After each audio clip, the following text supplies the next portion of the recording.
Hello YouTube, my name is Daniel and welcome to another edition of Education 180.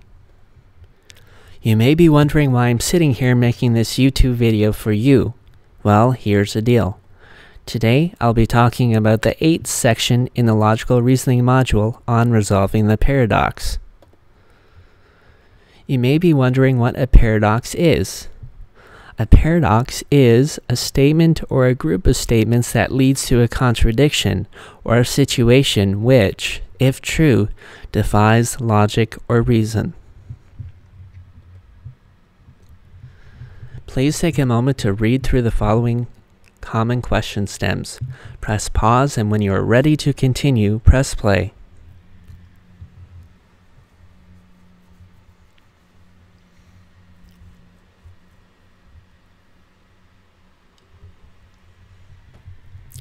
We will continue.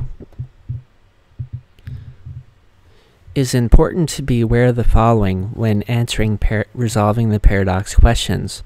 A paradox is an argument that contains two or more seemingly inconsistent statements.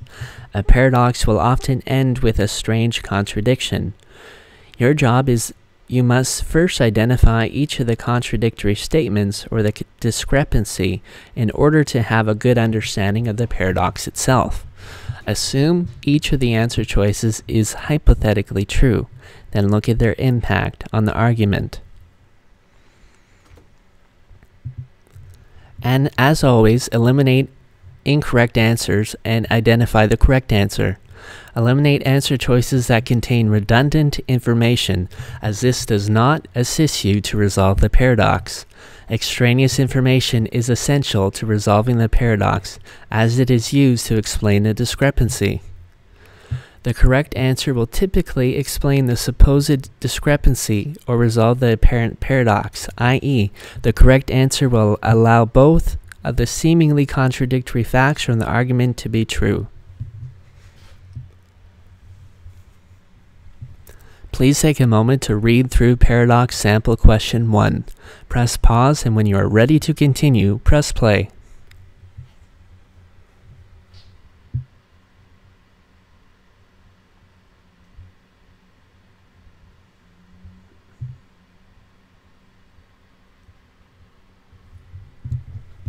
We will continue. So let's read through the following question together. Of the 8 salespeople at Joe's Vacuum Emporium, Miss Brady has the lowest rate of successful sales calls, yet Miss Brady is the best salesperson in the company's history. So, just to recap, we have 1, 2, 3, 4, 5, 6, 7, 8 salespeople, and this one's Miss Brady. She is the best salesperson in the company's history, as it says up here. And she has the lowest rate of successful sales calls, as it says up here.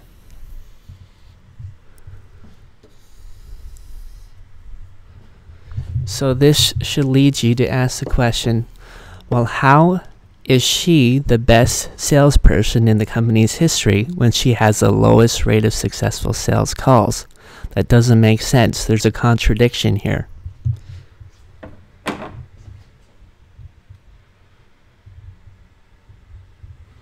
So your first job is to identify what the discrepancy is in the statement. And as we've identified, the paradox that arises is, how can she be the best salesperson in the company's history when she has the lowest rate of sales? This is evidently a contradiction.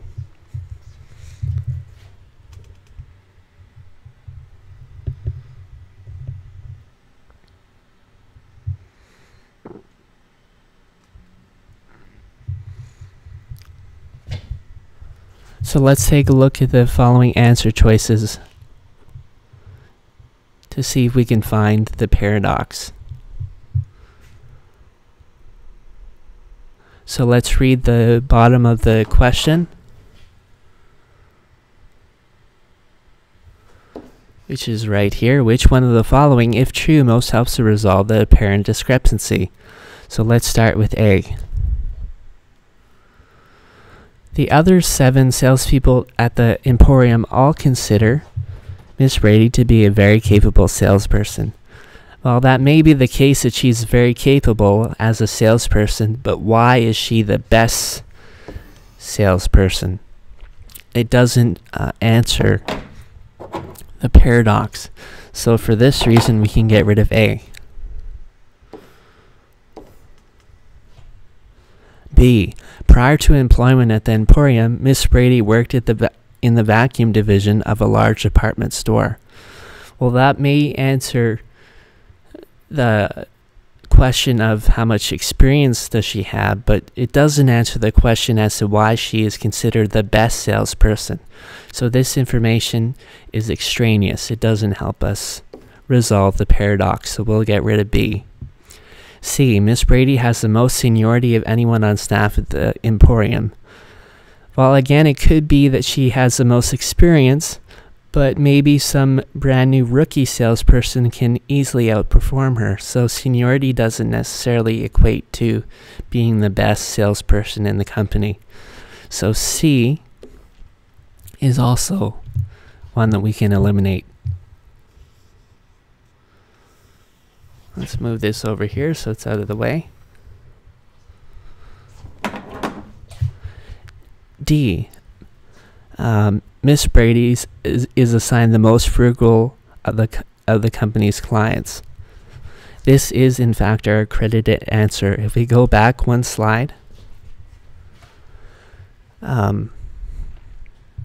we said that once you identify the contradiction, which we did up here, the contradiction was how could she be the best salesperson when she has the lowest rates of sales. We can see that Miss Brady is assigned the most frugal of the company's clients. So she has success in making sales to the cheapest of the company's clients when other people might not be successful in this area. We can see how she would be considered the most successful salesperson in the company's history. So this would resolve the apparent paradox. And for this reason, D is our credited answer.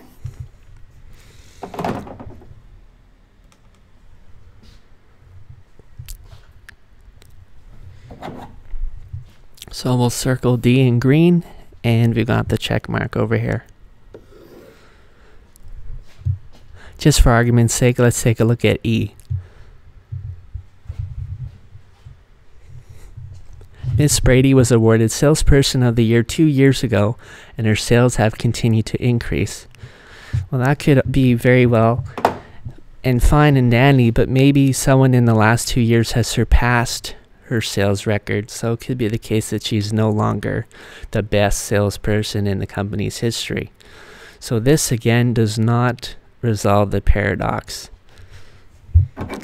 And for that reason, we'll get rid of E.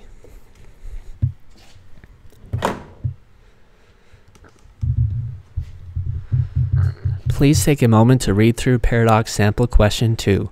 Press pause, and when you are ready to continue, press play.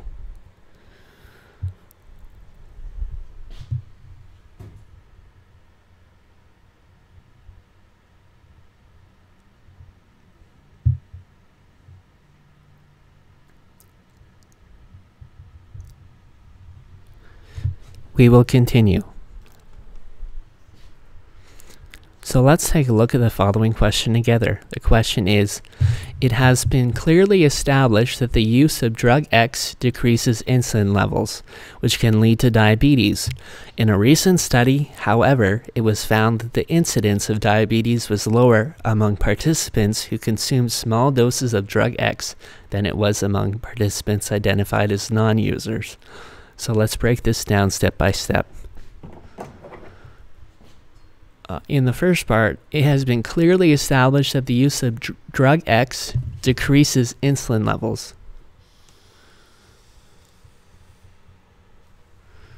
So this is what we have in our pictures. If you use drug X, it's going to decrease your insulin levels, which can once you have decreased insulin levels, it can lead to diabetes. Let's use a different color.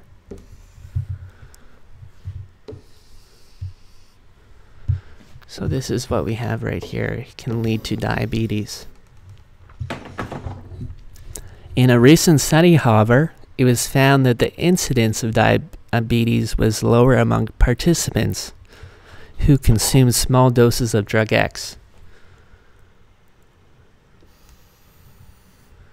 We'll just underline this in red.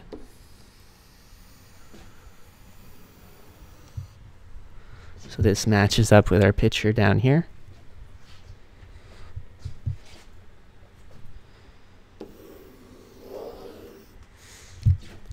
Than it was among participants identified as non-users.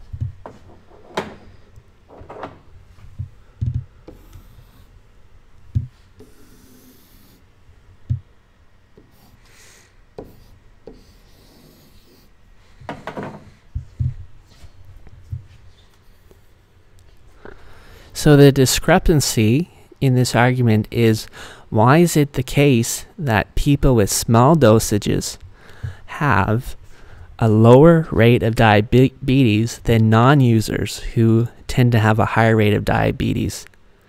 And this is in comparison to people who take regular dosages of drug X up here, which eventually leads to diabetes, or a higher rate of diabetes. How do we resolve this discrepancy? The statements definitely contradict themselves, so let's take a look.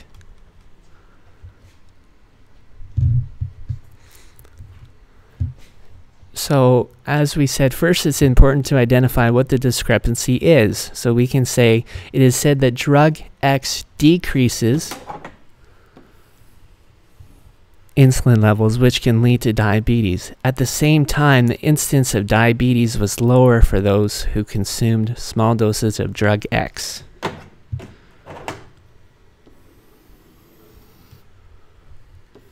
How can this be?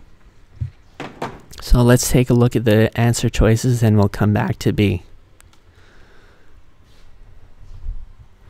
So the first one, well, first off, the last part of the question is, which of the following, if true, most helps to resolve the apparent discrepancy in the information above?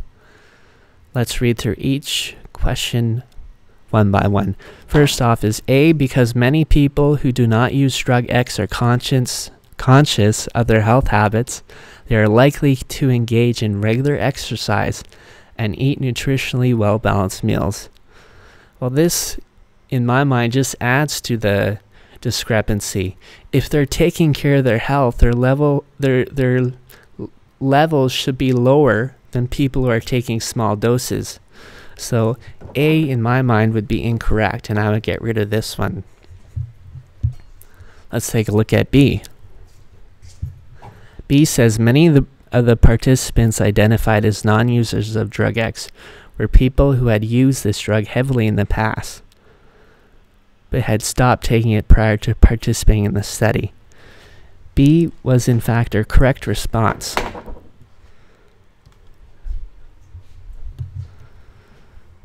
This is the only statement that responds to the paradox.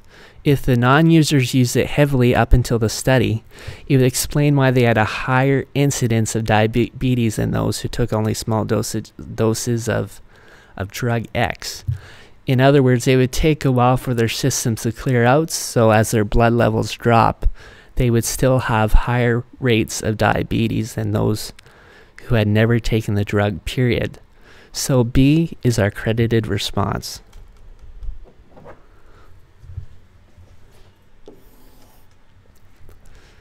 And we have our check mark over here. But just for argument's sake, let's continue with C, D, and E.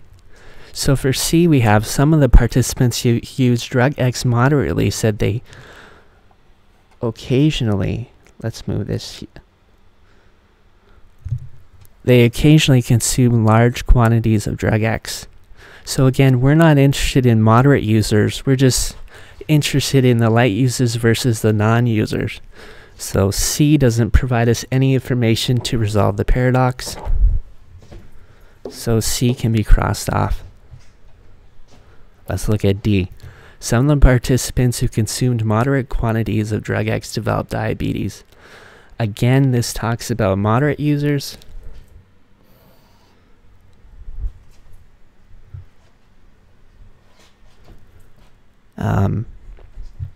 Taking moderate quantities.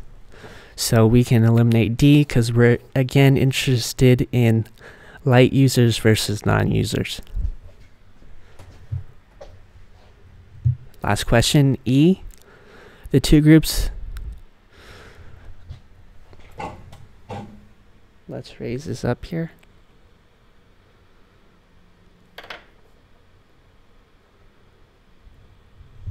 The two groups of participants were similar to each other with respect to the participants' age, sex, geographical origin, and economic background.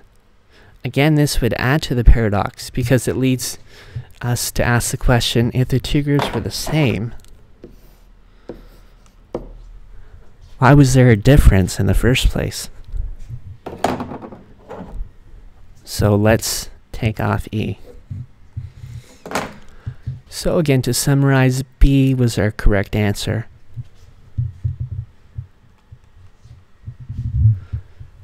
Once again, thank you for watching, and on behalf of Education 180, happy LSAT writing.